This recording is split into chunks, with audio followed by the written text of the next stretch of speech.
चुड़ैल की बांसुरी। एक सुहाना सा दिन होता है और मगन, रामलाला, चंदन, राजन, तपन और गोलू के पापा गांव के बरगद के पेड़ के नीचे बैठकर अपनी शाम की गपशप कर रहे हैं। अरे रामलाला और चंदन, तुम्हारी फसल कैसी चल रही है इस साल? अरे बंधु, क्या बताएं, बारिश ने तो परेशान कर रखा है। सही बात, बारिश की कमी ने दिमाग खराब कर दिया है। सरपंच गांव वालों के लिए एक खबर लेकर आता है। अच्छा मेरे गांव के भाइयों, सुनो जरा। हमारी सरकार ने किसानों के लिए शहर में एक सेमिनार का आयोजन किया है, जिसमें वो खेतों के बारे में और भी कुछ जानकारी देंगे। तो मुझे लगता है कि हमें वहां जाना चाहिए। सरपंच जी, मेरे खेतों में कीड़ों ने परेशान कर दिया है, उसके लिए कुछ जानकारी मिलेगी क्या? बिल्कुल, तुम्हारे खेतों के बारे में तुम्हें सारी जानकारी देंगे वो लोग। तुम तीनों को जाना चाहिए, बहुत फायदा होगा तुम्हें उससे। ये कहकर सरपंच वहाँ से चला जाता है और तीनों सोचते हैं कि वो शाम के वक्त मैदान पर मिलेंगे और वहीं से रवाना हो जाएंगे। तीनों दोस्त मैदान पर मिलते हैं और जैसे ही निकलना शुरू करते हैं तभी एक बांसुरी की आवाज सुनकर वो भी उसी ओर सम्मोहित स्थिति में चलना शुरू कर देते हैं। कुछ बच्चे हर बार की तरह अपना दोपहर का फुटबॉल का गेम खेल रहे हैं। पकड़ लिया, पकड़ के दिखा मुझे, इतना भी नहीं कर सकता। अच्छा, कितना भागेगा? आखिरकार तो मेरी पकड़ में आ ही जाएगा। हाँ, तुझे पता नहीं तपन, राजन कितनी तेज दौड़ लगा सकता है। खेलते खेलते अचानक से एक बांसुरी की मीठी आवाज सुनाई पड़ती है। सारे बच्चे उसका पीछा करने लगते हैं। शाम हो गई है और बच्चों के घर न आने की वजह से उनकी माँ मैदान में पहुँच जाती है। राजन बेटे, अरे ओ राजन बेटे, किधर चले गए?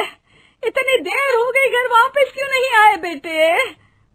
तपन बेटा, चलो घर, शाम हो गई है, कितना खेलोगे? और गोलू, ओ गोलू! तीनों की माँ एक दूसरे को देखने लगती है और उन्हें एहसास होता है कि उन तीनों के बेटे घर आए ही नहीं। अरे राजन और गोलू की मम्मी, आप इधर? राजन और गोलू घर नहीं आए क्या अभी तक? नहीं तो दोपहर में राजन मुझे बताकर गया था कि वो तपन और गोलू के साथ खेलने जा रहा है। मैंने सुना है कि गांव में एक चुड़ैल घूम रही है, कहीं वही तो नहीं ले गई ना हमारे बच्चों को? ऐसा कुछ नहीं हुआ होगा, हम तीनों अलग अलग जगह ढूंढते हैं, इधर ही खेल रहे होंगे तीनों बच्चे। ये कहकर तीनों बच्चों की माएं उन्हें ढूंढने निकल गई। बहुत देर हो गई और फिर भी तीनों बच्चे मिले नहीं। तीनों की माएं मैदान पर फिर से मिलती हैं।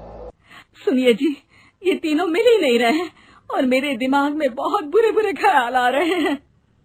आप चिंता मत कीजिए, हम सरपंच से जाकर बात करते हैं, वो हमारी मदद करेंगे। गोलू की माँ सही कह रही हो, चलो चलते हैं।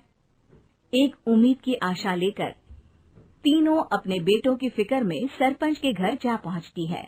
सरपंच अपनी शाम की चाय पी रहे हैं और अखबार पढ़ रहे हैं। तभी तीनों की माँ हड़बड़ी में भागकर उनके पास आती है। अरे अरे, आप तीनों इतनी डरी हुई क्यों हो? क्या हुआ? ऐसी क्या बात हो गई? तिवारी जी, हमारे लड़के दोपहर से खेलने गए हैं और अब तक लौटे नहीं हैं। हमने उन्हें सब जगह ढूंढा, लेकिन हमें वो मिले ही नहीं, इसीलिए हम भागकर आपके पास आ गए। अच्छा, इनके पिता कहाँ है?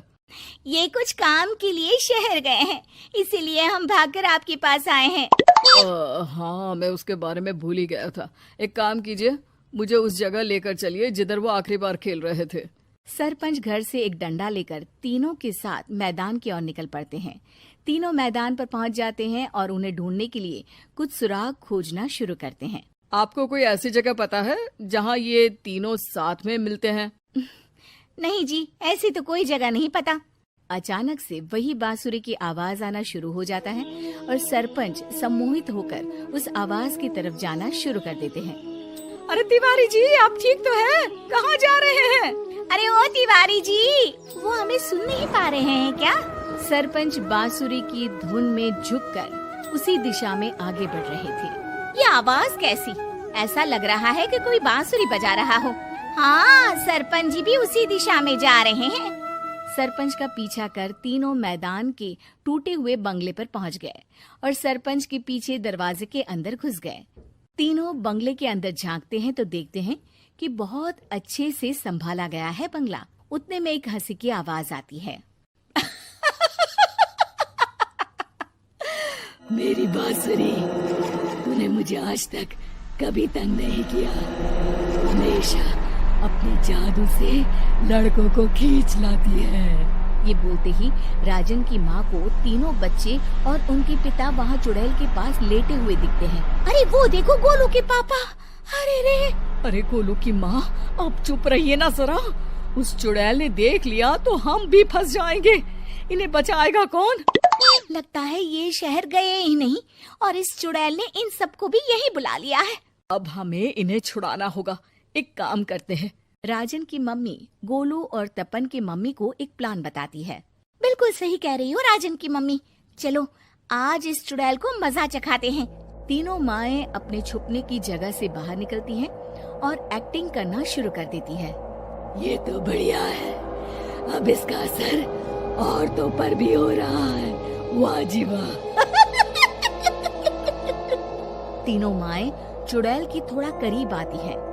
राजन और गोलू की माँ चुड़ैल को पकड़ लेते हैं और तपन की माँ बांसुरी हाथ से पकड़कर तोड़ देती है। अरे पागल औरत, ये क्या कर दिया? मेरी बांसुरी को तोड़ दिया। अब मेरी शक्तियाँ खत्म हो जाएगी। तुम्हें तो अरे तुझे क्या लगा चुड़ैल कहीं की हमारे बच्चों को और पतियों को हाथ लगाएगी तू? बांसुरी टूटने की वजह से चुड़ैल खाक होकर गायब हो जाती है और सारे लोगों की आंख खुल जाती है। सब अपने परिवार को लेकर उस बंगले से बाहर निकल जाते हैं। कहते हैं ना, नारी